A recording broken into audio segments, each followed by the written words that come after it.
കുരുത്തം കെട്ടവെന്ന് എഴുതിയിട്ട് അന്നേരം ഇയാള് മാത്രം നന്നാവും തന്നെ പക്ഷെ നന്നായിക്കൊന്നുമില്ല. എന്നാലും നിങ്ങള് മാത്രം വിജാസിന്റെ മോളല്ലേ അതാരാ ഇതിനോളാ ഇഞ്ഞാരാ ഇതാ ഇതിലേന്റെ അതാ പൂച്ചക്കണ്ണേ അവ ശരി പിന്നെ മാഷാ അടിപൊളി നേരെയാ നിങ്ങള് പള്ളി തന്നെയാ ഫുൾ ടൈം. ഞാൻ ഇന്ന് ഖത്തറിലേക്ക് കൊണ്ടാണ്. ഒരുപാട് സാധനങ്ങളും ബേക്കറീസും കല്ലുമക്കായും ബീഫൊക്കെ റെഡിയാക്കി വെച്ച് 10,000 റുപ്യൻ്റെ സാധനം. അപ്പോഴാണ് ഓഫീസിൽ നടന്ന് 1 മാസം കൂടി കഴിയും നീ കുറച്ച് നീട്ടിക്കുന്നു. അപ്പോൾ പിന്നെ എല്ലാം ക്യാൻസലാക്കി. അങ്ങനെ മോൻ്റെ മുടിയൊക്കെ വെട്ടാൻ പോയി. എൻ്റെ മുടിയൊക്കെ വെട്ടി പ്രിപ്പയർ ആകുമ്പോഴാണ് ഞാൻ കോൾ ചെയ്തത് ഓഫീസിലൊക്കെ. അപ്പോൾ പറയുന്നത് 1 more month ആനുവൽ ലീവും കൂടി എടുത്തു.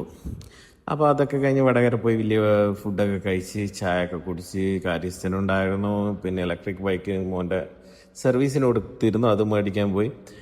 അത് മേടിച്ച് പോകുന്നതാണ് കാണുന്നത്. അവൻ്റെ കണ്ണാടി പൊട്ടിയിരുന്നു, നായ ഓടിച്ചിട്ട് വീണിട്ട്. അപ്പോൾ അതൊക്കെ സെറ്റ് ചെയ്തു. അപ്പോൾ അവനെടുത്ത് അവൻ്റെതായ ലോകത്തേക്ക് പറന്നു പോവുകയാണ് ഗൈസ്. അപ്പോൾ പിന്നെ ഒരു പക്ഷീനെ വീട്ടിലിങ്ങനെ മുട്ടയിട്ട് വളരുന്നുണ്ടായിരുന്നു മുന്നേ തന്നെ. അപ്പോൾ ഒരു പക്ഷി ഇങ്ങനെ പുറത്ത് നിൽക്കുക, എന്താണെന്ന് ഇങ്ങനെ നോക്കുന്നതാണ് വൈഫ്. അപ്പം ഞാൻ എന്നെ പിടിച്ച് നോക്കിയൊന്ന് ആകെ ടെൻഷൻ അടിച്ചിരിക്കുകയായിരുന്നു. ഞാൻ വിചാരിച്ച് തുള്ളാൻ പോകാറ്റ വീട്ടിൽ സ്ഥലയിലേറ്റിട്ട് ഇറങ്ങിപ്പോകാൻ പോകാൻ. അപ്പോഴാണ് വേറെ അതിൽ കിടക്കുന്ന ചത്ത പോലെ. അപ്പോൾ അതിനെ എടുത്ത് നോക്കി മോൻ അതിനെ ഒന്ന് നോക്കി കളിപ്പിക്കുകയൊക്കെ ചെയ്തു. അപ്പോൾ മറ്റതിനെ എടുക്കുന്ന സീനാണ്. ഞാൻ വിചാരിച്ച് ചത്തതാ, അതുകൊണ്ടാണ് ഇത് പുറത്ത് വന്നു. പിന്നെയാണ് ക്യാമറ ചെക്ക് ചെയ്യാൻ നോക്കും. ഇവിടെ പണിക്ക് വന്ന് ബംഗാളിനെ അടിച്ചു മാറ്റേണ്ട പരിപാടിയാണ്. പക്ഷെ അവൻ്റെ കൂടെയുള്ള ചങ്ങായി പറഞ്ഞു വേണ്ട, എടുത്തു കഴിഞ്ഞാൽ ഞാൻ നിന്നെ പണിയിൽ നിന്ന് ഒഴിവാക്കും. അപ്പോൾ അവനവിടെ വെച്ചു. അമ്മ അവിടെ വന്ന് ഇങ്ങനെ കരയുന്നുണ്ടായിരുന്നു. പിറ്റേന്ന് രാവിലെ ഞാനും വൈഫും ചെടിയൊക്കെ നനക്കുന്ന സീനാണ് ഈ കാണുന്നത്. ഡെയിലി റുട്ടീനാണ്. ഒരു മാങ്ങ ഉണ്ടായിരുന്നു, അതൊക്കെ എറിഞ്ഞു ഇട്ട് ചെടികളൊക്കെ നനച്ച് വണ്ടിയൊക്കെ ഒന്ന് വാഷ് ചെയ്തു. പിന്നെ നല്ല അടിപൊളി ഗൾഫിലേക്ക് കൊണ്ടുപോകാൻ വെച്ച ബീഫ്, അതും നല്ല കടലക്കറിയും ദോശയുണ്ടായിരുന്നു, അതും കൂടി നല്ല അടിക്കായിരുന്നു. 5 കിലോ ബീഫും പറഞ്ഞിരുന്നു, ഒരു 150 കല്ലുമ്മക്കായും പറഞ്ഞു. അതൊക്കെ ഇപ്പോൾ അവിടെ ഒക്കെ കൊടുക്കാണെന്ന് എന്താ പരിപാടി എന്നറിയില്ല.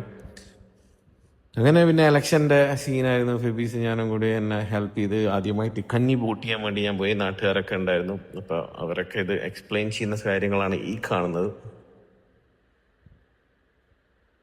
പറഞ്ഞ ഒന്നാമർത്തിയാ പറ. അപ്പം ഞാൻ ചോദിച്ചാൽ രണ്ടാമർത്തിയാൻ പറ്റൂലേ, അങ്ങനെയൊക്കെ ചോദിച്ചു. പിന്നെ ഫുൾ കത്തിയായിരുന്നു.